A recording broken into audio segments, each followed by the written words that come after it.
Hello my dear students and my dear friends, how are you all? I hope so that you all are good. आप जैसे जानते हैं मैं पुनीत दत्त हूं और आप लोगों के लिए ये चैनल बनाया गया है एजुकेटर पुनीत दत्त सर। आप लोग इतना सपोर्ट कर रहे हैं, इतना प्यार दे रहे हैं, thank you so much. Dear student and dear friend, जैसे आप जानते हैं कि अभी मैंने जो है लास्ट बैक टू बैक जो है अभी वीडियोस बनाए थे वर्ल्ड वॉर को लेकर। वर्ल्ड वॉर क्या होता है ये बताया था और causes for the first world war and immediate cause हमने जो है डिस्कस किया था और बहुत खुशी हुई कि आप लोगों को जो है काफी कुछ रिवाइज करने को मिला। इसी बात को आगे बढ़ाते हुए आज इस वीडियो में हम बात करेंगे सेकेंड वर्ल्ड वॉर के बारे में। जी हाँ, सेकेंड वर्ल्ड वॉर के बारे में बात करेंगे और कॉजेस के बारे में बात करेंगे।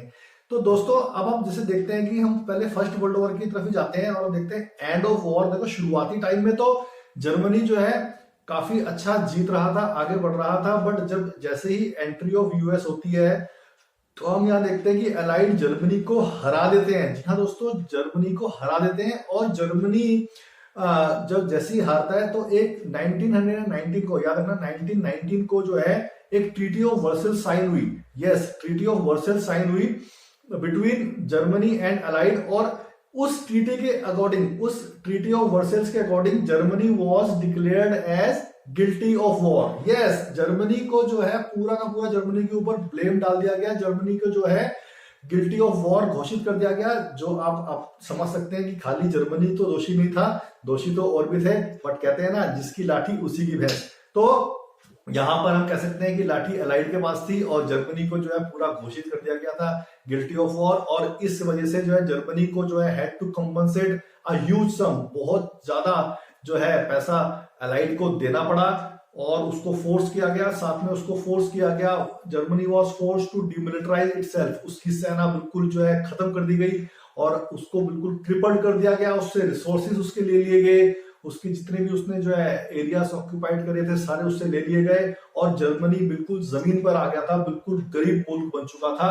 और अलाइड जो है उसकी रिसोर्सेज से, उसकी जो पैसे से जो है पूरा अपना फायदा कमा रहे थे और वो सब कुछ जो है अलाइड में बढ़ रहा था और जर्मनी बिल्कुल जमीन पर आ चुका था। तो दोस्तों फिर उसके बाद क्या हुआ, जरा समझे बात को। उसके बाद क्या हुआ, आप कह रहे थे ना यार कि यार मैंने बोला आपको अभी कि सेकेंड वर्ल्ड वॉर के कॉजेस की बात करेंगे। हाँ, तो यहीं से ही शुरुआत सेकेंड वर्ल्ड वॉर के लिए भी होने लग रही थी। अब आप कैसे होने लग रही थी जरा उसके बारे में जरा ध्यान सुनो, बने रहो इस वीडियो में। तो देखो इसके बाद अगर हम बात करें जो हम अब सीधा वर्ल्ड वॉर के कॉजेस पे आते हैं और हम पहले कॉज के बारे में बात करते हैं। फर्स्ट कॉज यहाँ पे आता है dissatisfaction with the peace treaty. ठीक है, पहले कॉज अगर हम देखेंगे, अगर आप अपने उसमें देख भी सकते हैं कि हम जैसे पढ़ भी रहे हैं, देख भी रहे हैं। तो पहला कॉज जो है dissatisfaction with the peace treaty. Yes, Germany की अगर हम बात करें तो जर्मनी तो यस बिल्कुल आप देख सकते हैं कि वो बिल्कुल भी सेटिस्फाई नहीं था इस पीस ट्रीटी की वजह से, क्योंकि वो बिल्कुल गरीब बन चुका था। देश में बिल्कुल खाने को कुछ नहीं था, लोगों के पास रोजगार नहीं था, तो बिल्कुल भी लोग खुश नहीं थे और लोगों के मन में एक हेट थी अपनी गवर्नमेंट को लेकर भी, क्योंकि गवर्नमेंट कुछ नहीं करवा रही थी उनके लिए। और प्लस उनके मन में जो है अलाइड को लेकर भी जो है जर्मनी के लोगों में एक हेट पैदा हो रही थी, एक जो है फीलिंग ऐसी आ गई थी।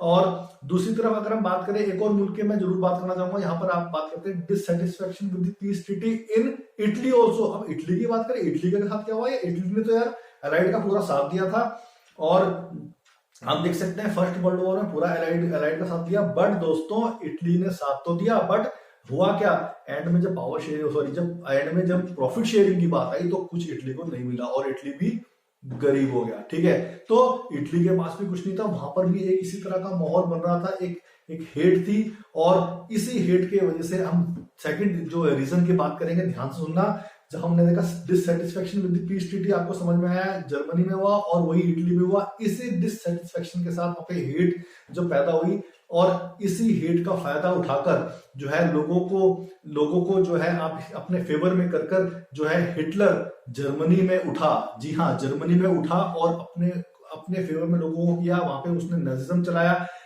ग्रेटर जर्मनी की बात करी और लोगों को बोला कि मैं जो है जर्मनी को आगे बढ़ाऊंगा और साथ में जो है बदला लूंगा, रिवेंज की बात हुई। ठीक है, जर्मनी फॉर द आर्यंस था। हालांकि हिटलर ने अपने देश में बहुत जो है अजीबोगरीब पॉलिसी चलाई। उसने जो है आर्यंस के अलावा अगर हम बात करें जो नॉन आर्यंस थे, ठीक है, ज्यूज पिग्मीज, उनको जो है उसने उनकी सिटीजनशिप भी खत्म कर दी कंसंट्रेशन कैंप के थ्रू। उनको जो है मास किलिंग जो है लोगों की हुई। बट यहाँ पर हम देखते हैं जर्मनी में हिटलर का पूरा बोलबाला चल रहा था, हिटलर बहुत मजबूत बन चुका था और ग्रेटर जर्मनी की बात कर रहा था। नाजिज्म बहुत बड़े स्केल पर जो है वहां पर चलाया जा रहा था और बहुत मजबूत हो चुका था। दूसरी तरफ इटली में भी यही हो रहा था, फेसिज्म चलाया जा रहा था बेनेटो मुसोलिनी के द्वारा, और उसने भी जो है पूरा इटली के ऊपर अपना कंट्रोल बना लिया था। वहां पर भी मिलिटेंट नेशनलिज्म बड़े स्केल पर चल रही थी। तो ये इटली और जर्मनी जो है, जैसे मैंने बताया ना, ये हेट के साथ जो है आगे बढ़ रहे थे और दुनिया को जीतने की बात चल रही थी। तो सेकंड रीजन आप लोगों को समझ में आ गया होगा। अब हम थर्ड रीजन की तरफ आते हैं। अब दूसरी तरफ अगर हम बात करें, एक और चीज आती है कि बोलते हैं पॉलिसी ऑफ अपीजमेंट। तो ध्यान से सुनना, पॉलिसी ऑफ अपीजमेंट था क्या? देखो, पॉलिसी अपीजमेंट का मतलब ये था, एलाइड ने जर्मनी के प्रति जो है बहुत ज्यादा ढिलाई बरत ली। कहने का मतलब ये है, जिस तरह से आप लोग पतंग उड़ाते हैं ना, तो पतंग उड़ाते उड़ाते अगर हम ढील दे देंगे और हम ढील ज्यादा दे देंगे तो पतंग हमारी कट जाती है, हमें ध्यान रखना पड़ता है। तो यहाँ पर एलाइड के साथ कुछ ऐसे हुआ। जरा ध्यान सुनना, मैं कहना क्या चाह रहा हूँ। देखो, एलाइड ने क्या किया, एलाइड ने जो है उनको लगा, पहला तो उनको ऐसे लगा कि भाई कि हमने जो बहुत ज्यादा रिस्ट्रिक्शन, बहुत तरह के जो है जर्मनी के ऊपर जो है हमने बैन लगाए हैं, बहुत तरह की चीजें लगाई हैं, तो ये बहुत ज्यादा हो गया है कि यार। और उनको फिर यही बात लग रही थी कि यार अगर हम इनके कुछ रिस्ट्रिक्शंस को हटा देंगे तो हो सकता है कि आगे अब जर्मनी सुधर जाएगा। बट उनकी ये बहुत बड़ी भूल थी। यहाँ से तो उनको और भी ज्यादा एक अपॉर्चुनिटी मिल गई, मौका मिल गया आगे बढ़ने का, और जर्मनी और भी ज्यादा स्ट्रॉन्ग हो रहा था। अब यहाँ तक तो ही बात जर्मनी और इटली की, जैसे हम बात कर रहे हैं सेकेंड वर्ल्ड वॉर के कॉजेस के बारे में, माहौल कैसे खराब हो रहा था। अब एक और जगह की हम बात करते हैं, जापान इन्वेजन ऑफ चाइना। जी हाँ दोस्तों, जापान की भी वही पॉलिसी थी, पॉलिसी ऑफ एक्सपेंशन, आगे बढ़ना चाह रहा था। 1931 में इन्वेजन ऑफ चाइना हुआ और मंचूरिया में जापान ने जो है अपना कब्जा जमाना चाहा। ठीक है, इसकी शिकायत चाइना ने लीग ऑफ नेशन में करी। लीग ऑफ नेशन जो 1920 में बना था for maintaining peace and security in the world. तो जब लीग ऑफ नेशन में करी, वर्ल्ड ऑर्गेनाइजेशन था, तो उसी को उसने शिकायत करनी थी। लीग ऑफ नेशन में जो मेंबर नेशन है, खासकर ब्रिटेन और फ्रांस, उन्होंने इस पर ज्यादा ध्यान नहीं दिया। उल्टा उनको ये लगा, मन ही मन में वो खुश थे, क्योंकि उनको ये लगा कि चलो यार, जापान जो इन्वेजन कर रहा है चाइना का, तो इस बहाने चाइना कमजोर पड़ेगा। भाई आगे बढ़ने की ओर थी ना, कोई भी किसी को आगे बढ़ता हुआ नहीं देखना चाह रहा था। यही तो प्रॉब्लम थी, एक फीलिंग ऑफ जेलेसी थी, हर तरह से जो है माहौल खराब था। तो बट जब धीरे धीरे जापान ने जो है ब्रिटिश और अमेरिकन प्रॉपर्टीज के ऊपर भी अपना कब्जा जमाना चाहा, तो यहां पर जो है दूसरों को भी दिक्कत, ब्रिटेन और फ्रांस को भी दिक्कत होने लगी। अब जो है और दूसरे देशों को भी दिक्कत होने लगी, ब्रिटेन को भी दिक्कत होने लगी, तो अमेरिका भी जो है, आप समझ रहे हैं, जब अपने में दिक्कत आ रही है तो सब लोगों को दिक्कत हो रही है। बट जब चाइना को प्रॉब्लम हुई तो उस समय नहीं ध्यान दिया गया। और इसी दौरान जो है 1933 में जापान ने जो है लीग ऑफ नेशन भी छोड़ दिया।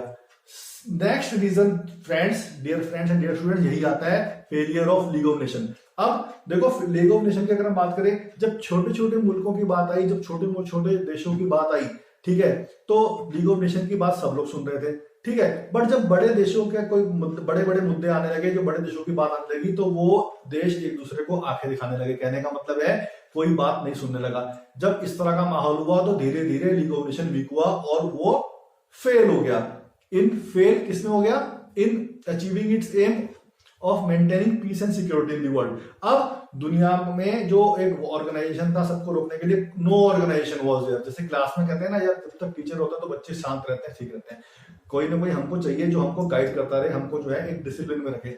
जैसी जो है अब कोई, जैसे कहते हैं ना, कई बार ऐसा देखा जाता है, हमेशा नहीं बट कई बार देखा जाता है, क्लास में टीचर नहीं है तो बच्चा अपने हल्ला करते हैं। तो इस तरह का माहौल था कि अब जो है हम कह सकते हैं जो लीग ऑफ नेशन जो एक टीचर की तरह काम कर रहा था, एक तरह से, मतलब मैं बताने की कोशिश कर रहा हूँ, आपको समझा रहा हूँ कि जो सब सारे देशों को, जितने भी देश थे, सबको गाइड कर रहा था कि भाई अपने आपस में शांति बहाली बना के रखे। बट अब वो भी जब फेल हो गया तो कोई उनको रोकने वाला था नहीं। अब नेक्स्ट स्टेप आता है, नेक्स्ट जो रीजन आता है वो है Hitler demand of Danzig corridor. Hitler demands of Danzig corridor. जी हाँ दोस्तों, ये एक इमीडिएट कॉज बना सेकंड वर्ल्ड वॉर के लिए। जरा ध्यान सुनना, असल में क्या था कि यार हिटलर जब ट्रीटी ऑफ वर्साइल्स साइन हुई तो उसी दौरान जो है हिटलर को जो है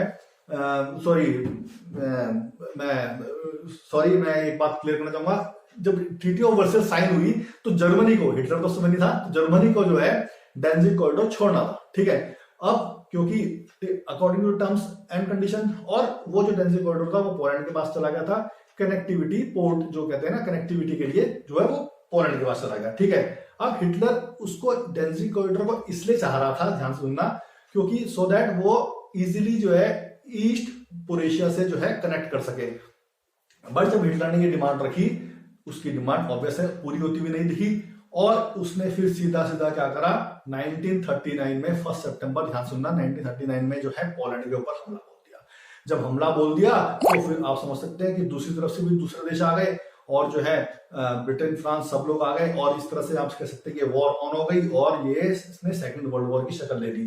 तो सेकंड वर्ल्ड वॉर शुरू हो गया। तो dear friends and dear students, I think so सब लोगों को समझ में आ गया होगा कि किस तरह से जो है ये अलग अलग रीजन बने। जैसे हमने बात करी डिससेटिस्फेक्शन विद पीस ट्रीटी, किस तरह से ट्रीटी के खिलाफ जो है इनके मन में जो है एक हेट थी, और फिर हमने देखा नाजिज्म और फैसिज्म का राइज होना, अपीसमेंट, पॉलिसी ऑफ अपीसमेंट, और Japan invasion of China, failure of league of nation, और यहाँ पर Hitler demand of Danzig corridor. तो ये मेन रीजन बने जिसकी वजह से सेकंड वर्ल्ड वॉर हुआ, जो बहुत ज्यादा डिस्ट्रक्टिव थी फर्स्ट वर्ल्ड वॉर से, और बहुत ही ज्यादा खतरनाक थी।